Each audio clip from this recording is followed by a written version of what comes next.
YouTube fan community, the Capitals fans, random people on the internet. My name is Giggens. We are here today to talk about the Capitals album, kind of debut and basically only album, Dance the Cool Jerk, released in 1966. Released in 1966 on Karen Records, a division of Atco. This is a mono copy of the album itself. Came out June 15th of that year, and you might know the Capitals' Cool Jerk as the song from Home Alone or a bunch of other movies, or Cool Whip commercials if you grew up in the 90s. But easily one of the most fun songs of the era. The Capitals had a really short career, and it's a drag because they're really, really talented. This album definitely shows a lot of their strengths, vocally, musicianship-wise, and a lot of this was done with the Funk Brothers, but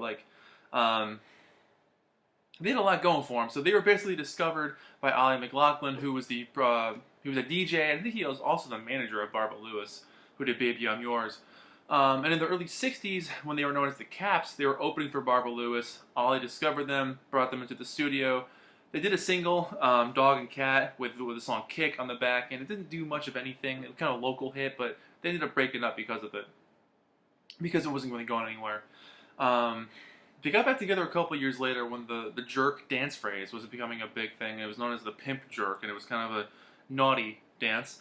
And so Donald, the guitarist in the band, Donald Storball, decided to write a song about it, and instead of being called Pimp Jerk, he called it the Cool Jerk, so it wasn't going to get banned from the radio stations and might actually have a chance. But he really liked the song and felt that it had potential, so he called up Ollie McLaughlin again and got the guys together, and they cut it, and it was a big song for them. It hit number 7 on the Billboard 200, which is excellent, and number 2 on the R&B charts when it was recorded, when it came out that summer.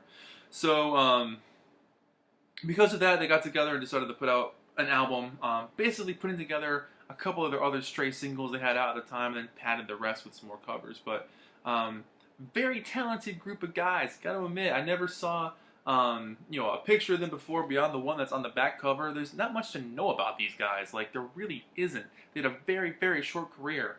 They tried to capitalize on the jerk again like a year later, then a couple of years after that, around 1969, they ended up breaking up for a last time. But I mean, they made one of the most memorable songs of the 60s, so that said, I mean, the album opens up with Cool Jerk, and for a lot of people that may have been the last song they heard by them. They may have put the album on and said, okay, Cool Jerk's done, put the album away. But for me, I had a great time with this album. I thought it was so much fun, and I really enjoy listening to it. It's just a gas, as they would say back then. Cool Jerk, it's their biggest hit. That's what they're known for. It's really impressive because the originality of this track is really fun. I mean, he wrote a really good song, and I think that's impressive. I think it's a really clever song. I think the presentation is really well done. It's just a fun, unique spirit that really captures the essence of the time. Apparently, there was supposed to be a horn section that was going to be added to the track as well, but the horns showed up late, and by the time they did, they had to be done with the song. So the horns lay, to the sands of time, basically. But it's a great song to sing along and dance to. It's just fun. I like the energy, the youthful spirit throughout this whole thing. I mean, it's just a groove. It's just a fun song. And then here's where the rest of the album gets really interesting for me, because you get a lot of covers of popular songs like My Girl, In the Midnight Hour, Please, Please, Please, Mojo Work, and all those tracks. And, if you're familiar with those, the original versions are all excellent. So to hear them do My Girl, I was a little hesitant at first, because I'm a really big Temptations fan. I've done a few of their albums here on the channel. But hearing it made me smile, because they have really enthusiastic vocals. I like the horns throughout this track, and the sparseness throughout this thing. They kind of make it their own tune, which is pretty cool. It's a pretty faithful rendition, but they make it their own, and it's really special in that way. It's not supposed to be the Temptations, it's the Capitals doing it. So they make it their own, which I think is really fun. Got my mojo working. This was pretty cool, the old Muddy Waters song. Really heavy-handed drum shuffle throughout this thing. The piano kind of wanders around. And the really tight horn arrangements on this are really fun. And then you combine that with a really impassioned vocal take, the song just rips along. Again, more of that youthful energy and that spirit throughout this thing, but there's an excitement there. You can tell they were stoked to be in the studio. stoked to be making an album, and they had a really big song in their hands, and they wanted to, put something out to really show off that they can do it too. Maybe they weren't writing all the songs, but if they were going to do a cover, it was going to be good. Which leads us to Please, Please, Please, which is one of the best early James Brown songs out there, and so many bands have done that song. But the bouncy piano, again, super soulful vocals throughout this thing. It's just a fun version.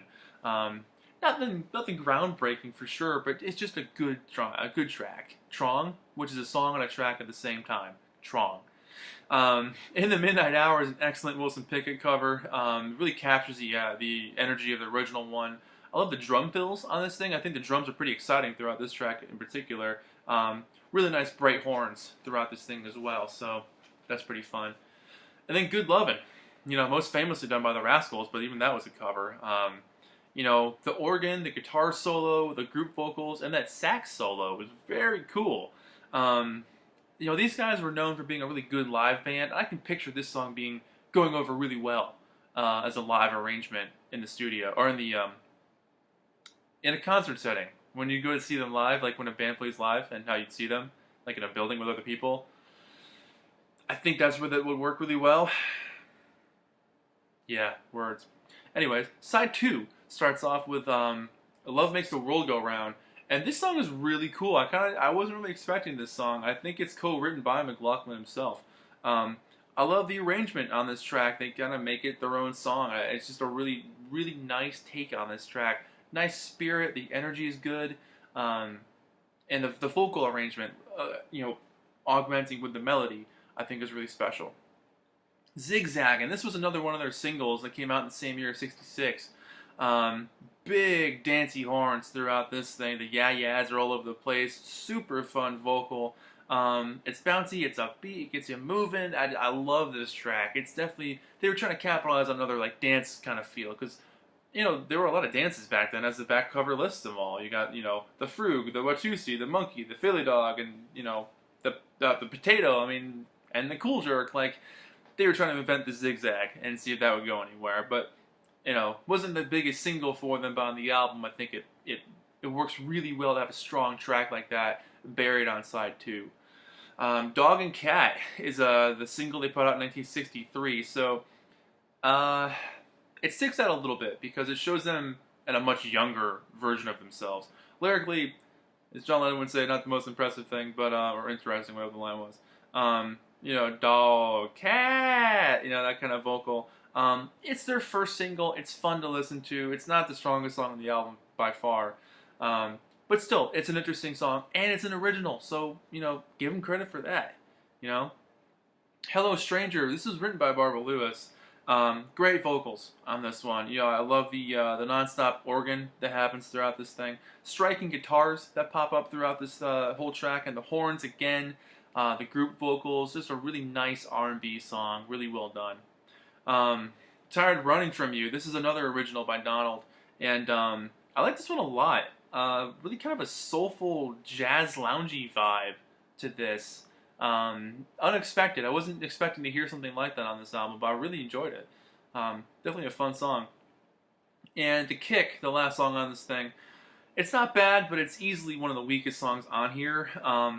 It was the B-side to their first single from 1963, 3 years earlier. So, it's a fun song, but it shows their growth on other songs from this album compared to that one. Let me show you the label here. Ended up putting a new sleeve inside it because the original sleeve was long gone. And so there's your golden grayish blue Atco label. There's side 1.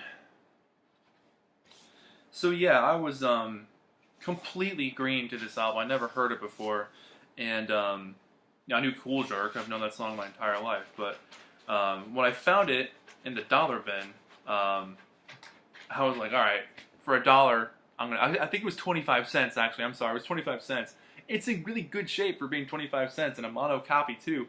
I'm not sure how rare they are, if they're rare at all, but yeah, here's the back cover. So the back cover is cool. You got the songs. You got the name of the album, picture of the guys doing a cool little dance move, and a little bit about the group themselves, and someone's name. So C.W. Ferguson, I've got your LP, and I'm really enjoying it, so thank you. But yeah, if I had to grade this album, I always say that like it's a new thing. Like I've never like given a rating to an album before. Like this is the first time I'm doing that. Yeah, 100 odd album reviews in. I'm going to give this grade an album. Give this album a grade. Holy moly. I'd probably give it like a 5 or a 6 out of 10. It's not like the greatest thing ever done, but I like the effort and I like the soulful, earnest, honest feeling about this whole thing. You can tell they were having a good time. You can tell they were having fun. And it plays that way really well. It's a great album to have on in the background if you're having a party. People are dancing around, they're chatting with each other, having some drinks. It's a fantastic album to throw on in the background, especially because Cool Jerk's on here. Everyone loves that song. But the rest of the songs are equally just as fun in varying degrees of quality when they were recorded or written. So, with that said, yeah, I'm going to go with a 6 because there are some excellent tracks on here. I think Cool Jerk is great. Get My Mojo Working is awesome. Zigzag, it's a lot of fun. Love Makes the World Go Round. Yeah, the kick's pretty good too. But yeah, kind of a short review. There's really not much to know about these guys, but there's also no video about this thing on the internet, so I wanted to make one and talk about it and give as much history as I can discover about these guys. So I think they're talented. Who knows where they could have gone on from here. I think they had potential for sure to do something else. If they had like just another hit song in their canon, I think they would have gotten a little bit further.